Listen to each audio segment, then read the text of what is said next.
My mom came to my baby shower with my sister, who I don't talk to anymore, and made me say sorry to her for calling her out at my wedding when she tried to flirt with my husband. Recently, I, a 30-year-old woman, stirred up some family drama with a social media post about my child's godmother, which greatly upset my mother and my sister Monica, who is 26. I'm left wondering, am I the one at fault or are they overreacting? To give you some background, my relationship with my mom and Monica has always been strained. Despite our differences, we've tried to maintain the facade of a harmonious family. This facade, however, cracked at my wedding 4 years ago. Both were, of course, invited, but Monica chose that day to make an inappropriate advance towards my husband during the reception. She did this blatantly while we were chatting with cousins, attempting to flirt with him in front of me, despite his clear disinterest. Before I met my husband, he and Monica briefly connected through a dating app and went on a few dates, which quickly petered out and were never serious. At the wedding, Monica repeatedly mentioned their past dates, seemingly to stir drama or simply to irritate me.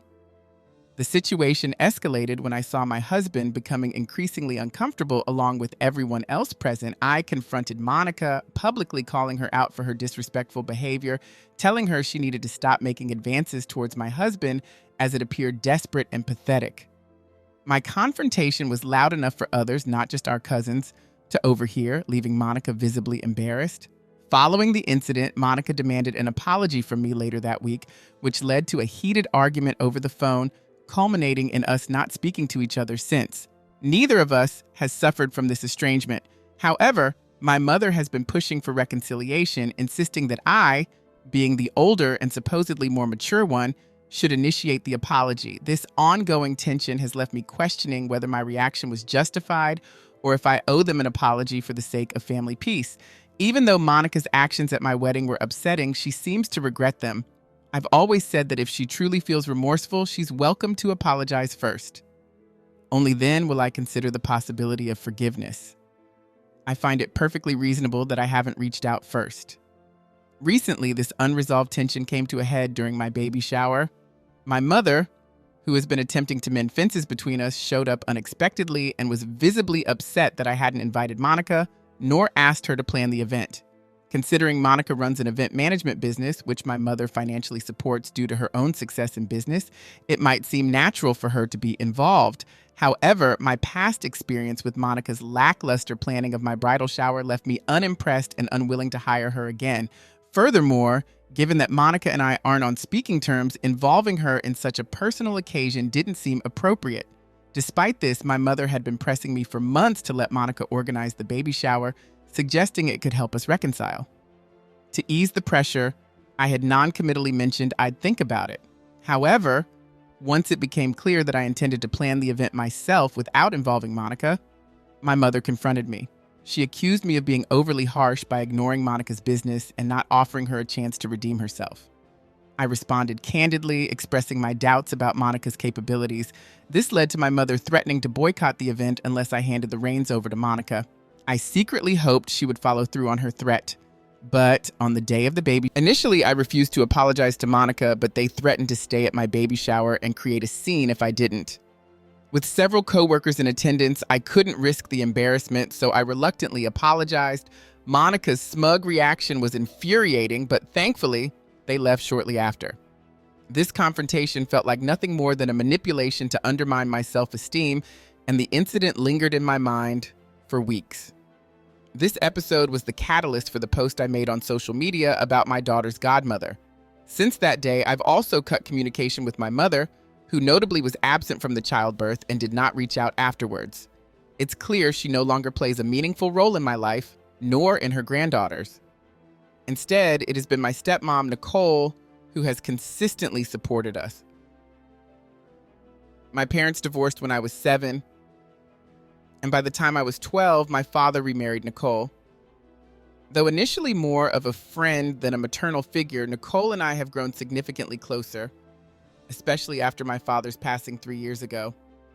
I've always had a better relationship with my dad, and Nicole understands me in ways that resonate deeply. Our bond has always been a source of tension with my mother and, by extension, Monica. They have harbored resentment towards Nicole, wrongly blaming her for the dissolution of my parents' marriage, even though she didn't even know my father at the time of their divorce. My mother attempted reconciliation with my father once he started dating Nicole, but it was too late. He was committed to Nicole, and they remained together until his death. Given Nicole's steadfast presence and support, it felt only natural to announce her as my child's godmother and beloved grandmother. This decision, however, sparked fury in my mother and Monica. I had previously refrained from blocking them on social media, considering it to be a petty move. However, after my announcement, my mother bombarded me with calls and messages demanding I remove the post. She vehemently opposed Nicole being referred to as the grandmother or godmother, calling my public declaration petty and spiteful. Finally, a few days after the post, I felt compelled to block them both to stop the onslaught and maintain peace. Their reaction only affirmed my decision, highlighting the need for boundaries to protect my family's well-being.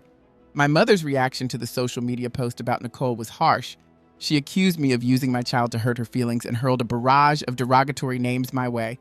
Eventually, I was compelled to block her because I couldn't stand the toxicity.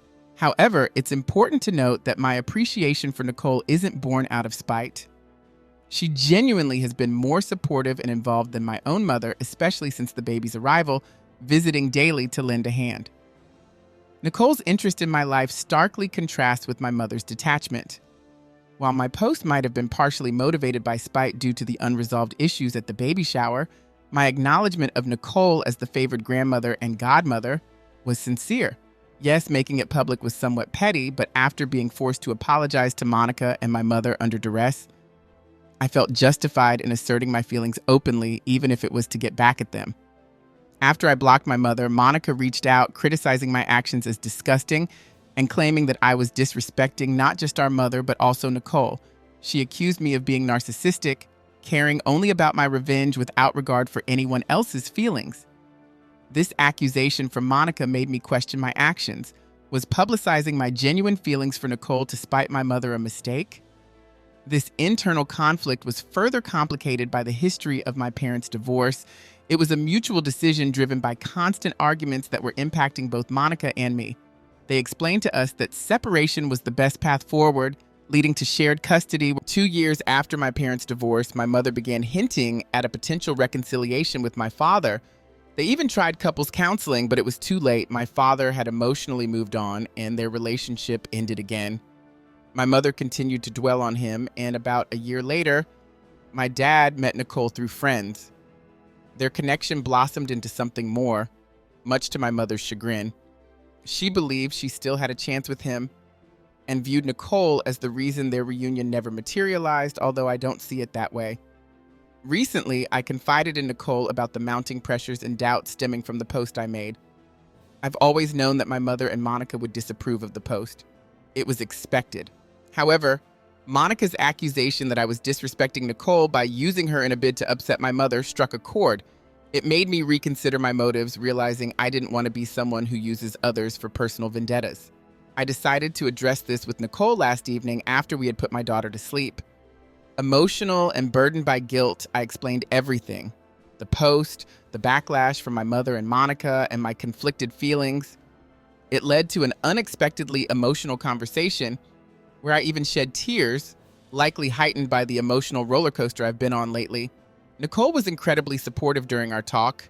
She reassured me that she didn't mind the post and shared that she actually felt honored to be chosen as the godmother and referred to as the favorite grandmother, even if it was partly to provoke my mother.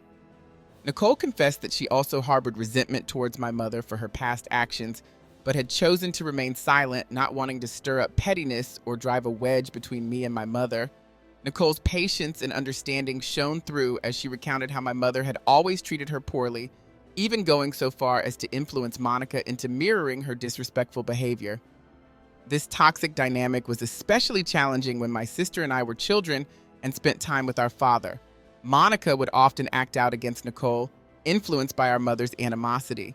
The realization of Nicole's quiet endurance and her genuine happiness at being recognized in our daughter's life, despite the complexities, was profoundly comforting. It reminded me of the strength and grace she has consistently demonstrated, contrasting sharply with the strife my mother and Monica seemed intent on perpetuating. Nicole managed her relationship with my sister with remarkable patience, understanding the manipulation behind Monica's behavior stemmed from our mother. She knew reacting harshly to Monica could escalate the situation, giving my mother ammunition to possibly use against my father in a custody battle. This insight was shared with Nicole by my father, who suspected that my mother was intentionally teaching Monica to provoke Nicole. This revelation made me realize the depth of the strategizing my mother could be capable of. And yet Nicole remained composed, never allowing the provocations to affect her. This calmness was something Nicole maintained throughout, despite the challenges. She never openly expressed her dislike for my mother, but it was clear she felt it just as intensely. It was only recently, during our candid conversation, that she openly shared these feelings with me.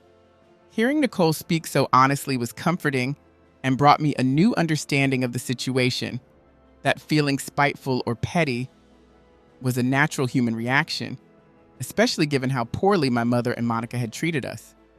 For years, I had maintained the facade of a perfect family to avoid public scandal, which my mother always feared. However, reflecting on these events and conversations with Nicole, I've grown indifferent to others' opinions. If maintaining a good relationship with her eldest daughter was important to my mother, she should have made genuine efforts to improve our relationship rather than forcing me to pretend everything was all right. This new perspective has been liberating. Speaking with Nicole about these issues has freed me from the guilt and discomfort that weighed on me.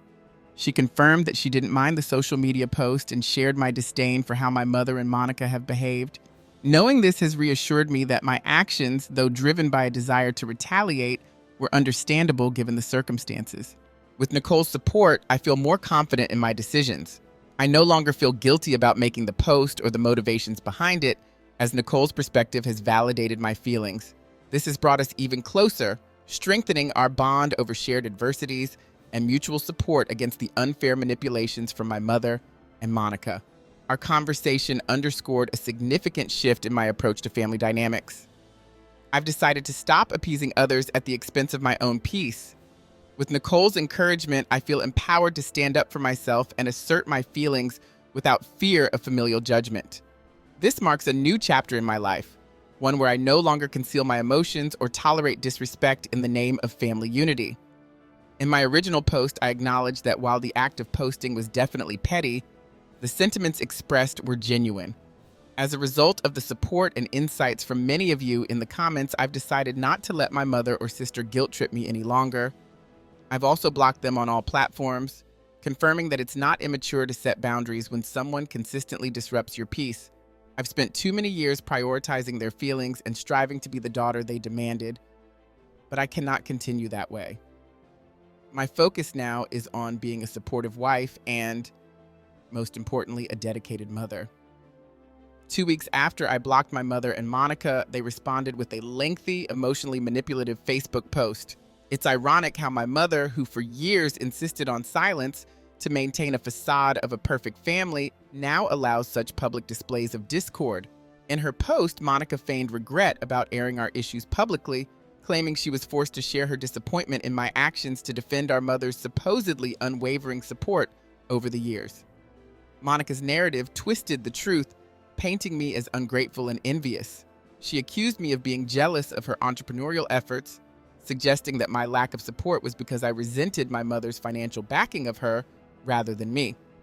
Furthermore, she fabricated a story about me stealing. In my counterpost, I addressed the claim that I had stolen Monica's boyfriend to get back at her. I explained that my husband was never truly her boyfriend. They had only gone on a few dates and stopped communicating well before he and I met. This fabrication was just one part of a series of lies aimed at maligning my character. I also shared details about the dramatic scene they caused at my baby shower, where they coerced me into apologizing publicly to avoid embarrassment in front of my coworkers. This was a calculated move to manipulate the situation in their favor, further illustrating their tendency to use social events as battlegrounds for personal grievances. Furthermore, I contrasted their behavior with Nicole's consistent support. My mother had not been present for the birth of my daughter, nor had she reached out to congratulate us, a stark contrast to Nicole, who had been a constant supportive presence in our lives. It was only natural for me to publicly acknowledge Nicole, highlighting her role as a beloved grandmother, especially given her contributions and genuine care. Concluding my response, I asserted my right to express gratitude and affection for those who genuinely support and enrich my life. The ordeal reinforced my decision to maintain boundaries with my mother and Monica. By sharing my side publicly, I aim to set the record straight and assert that no one has the authority to dictate how I should manage my relationships or express my feelings. After my counterpost, it became clear that if my mother and sister felt attacked, they needed to reflect on their own actions instead of playing the victims. In my response, I didn't shy away from addressing my mother's manipulative behavior, which had escalated after my father remarried. With Nicole's support, I discussed how my mother had influenced Monica to act out against Nicole, deliberately creating discord to undermine my father's happiness with his new wife. This revelation highlighted just how spiteful and vindictive she had been, reinforcing my decision to sever ties. The impact of my post was update. It's been 3 weeks since my previous update. A few days after I posted my response, Monica seemed to recognize the untenability of her position and removed her post from social media. However, this did not signal an end to the conflict.